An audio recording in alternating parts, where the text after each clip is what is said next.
Hi, my name is Anil Yelam. I'm a second-year PhD student at University of California, San Diego. Today, I'm going to talk about SmartNIC isolation with our system FairNIC. This work is done in collaboration with my colleagues Stuart Grant and Maxwell Bland and our advisor Alex Noren. SmartNICs are programmable NICs that enable hardware acceleration for custom networking applications. Recent work has shown that a variety of applications ranging from key value stores to real-time analytics applications can benefit from SmartNIC acceleration. Cloud providers like Microsoft Azure have deployed SmartNICs in their data centers to accelerate their networking infrastructure. However, cloud tenants are not yet able to enjoy the benefits of these SmartNICs. Let me show you what I mean with an example. Imagine a tenant wanting to run a key value store application in the cloud.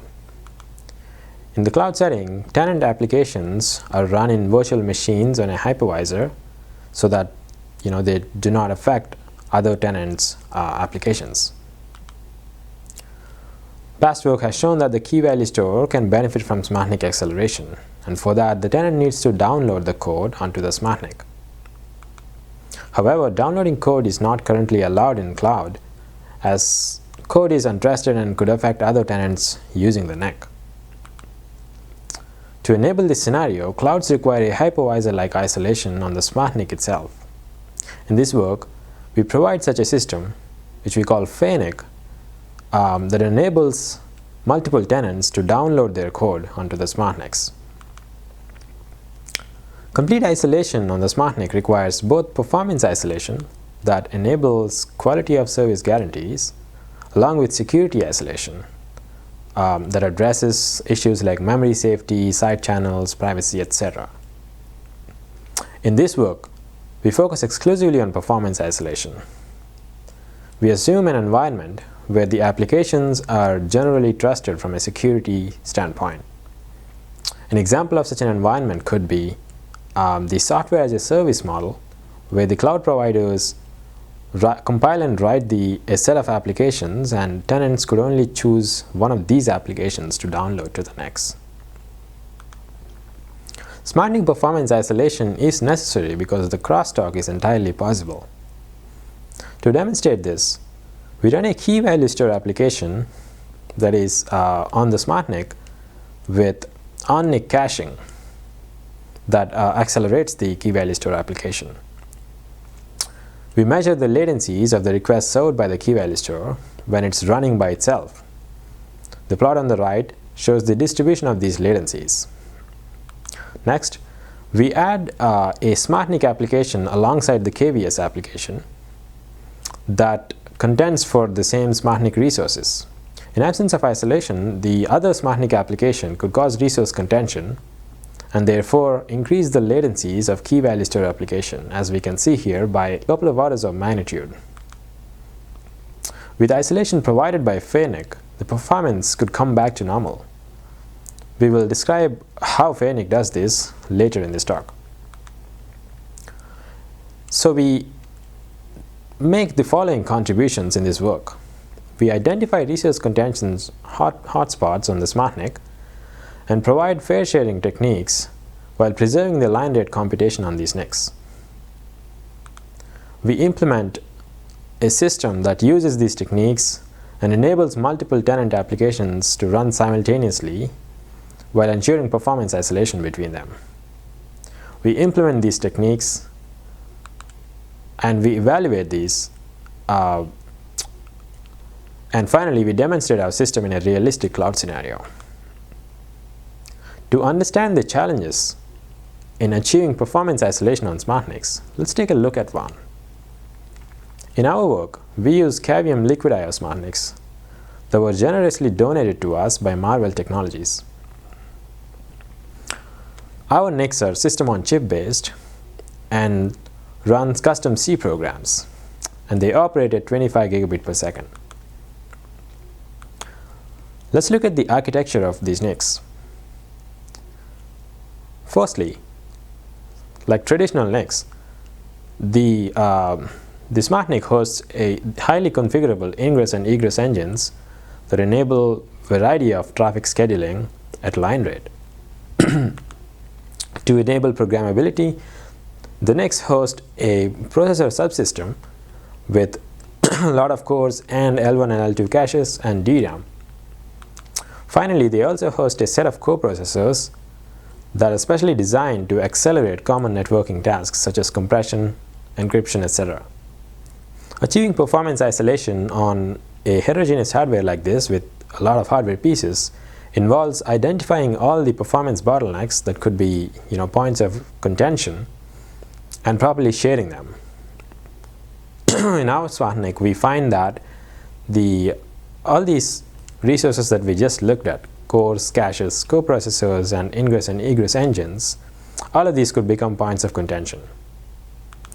While designing our isolation mechanisms, our number one priority is to preserve the line rate computation on the NIC. So if there are hardware mechanisms that help us with this, we readily use it. Otherwise, we design lightweight isolation mechanisms in software. Let's look at all of these contended resources one by one. The ingress and egress engines of SmartNICs are highly configurable, but by default they cannot differentiate between tenants' traffic. For example, the ingress engine might put all the traffic in the same buffer, and so the slower tenants could cause head-of-line blocking for the others.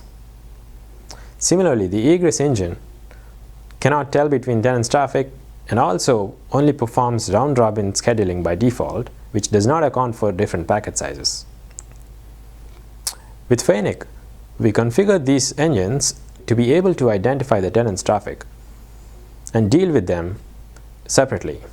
For example, the ingress engine allocates separate buffers for each tenant, thereby avoiding the head-of-line blocking. Similarly, the egress engine uses different queues for each tenant and schedules their packets using deficit-weighted round-robin scheduler that hardware provides. And by doing that, it provides, it fair shares the bandwidth, egress bandwidth fairly, even in presence of different packet sizes. While our SmartNICs have a large number of wimpy MIPS cores, the overall processing power is still limited, especially at smaller packet sizes. In contrast to traditional time-sharing approaches, we opt for static partitioning of the cores. This lets us avoid the context switching and other expensive scheduling overheads that are common to time-sharing systems. Additionally, since we dedicate each core to a single application, we get to avoid L1 cache pollution. This approach limits the number of tenants that we can run on SmartNIC, but again, we only expect a handful of tenants to be sharing one. All the processor cores share an L2 cache, and as such, the cache could become a hotspot for performance interference. As it turns out, the key value store example that we showed earlier in the talk, the performance crosstalk was happening due to cache contention. To enable cache isolation, we map the virtual address spaces of different tenants to physical memory in such a way that their cache allocations are mutually exclusive.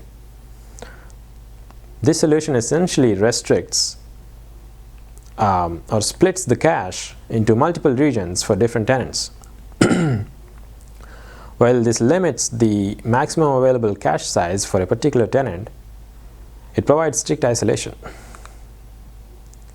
NIC programs offload certain tasks to coprocessors to accelerate them. Different coprocessors have different performance characteristics that affect their access latency. And due to that, requests may see variations in their latencies. For example, let's talk about the zip coprocessor that accelerates compression and decompression of data. Each request to the zip involves a payload whose size ranges from bytes to few megabytes, and so the request latency depends on the payload size.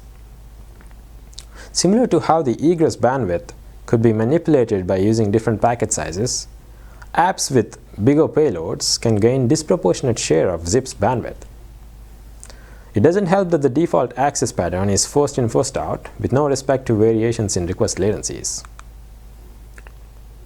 One potential solution is to have a deficit round-robin scheduler to account for these payload sizes. However, there is no such hardware construct, no support for such a construct in hardware, and the software implementation could incurs inter-core communication overhead, which might be unacceptable in case of certain coprocessors. Our solution to this is distributed weighted token rate limiting. In this technique, we rate limit apps independently using token bucket rate limiters. To avoid the communication between applications, we statically set the token rates of these rate limiters such that the aggregate rate is still within the coprocessor capacity. To account for variations in payloads or variations in request latencies, tokens consumed are in proportion to the request sizes.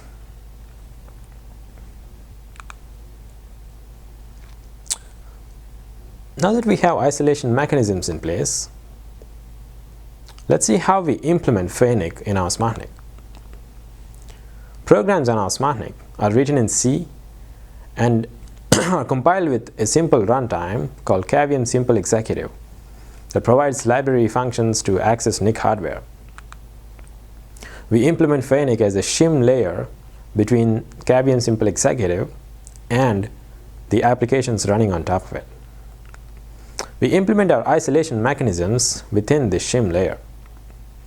To manage applications, FairNIC provides two interfaces. One is the application interface that lets tenants register their applications with the FairNIC. This abstraction allows FairNIC to maintain per tenant resource allocation info, and it also lets the tenants register function hooks for their applications. For example, FairNIC uses these hooks to call into the applications while initializing the app or handing over the packets.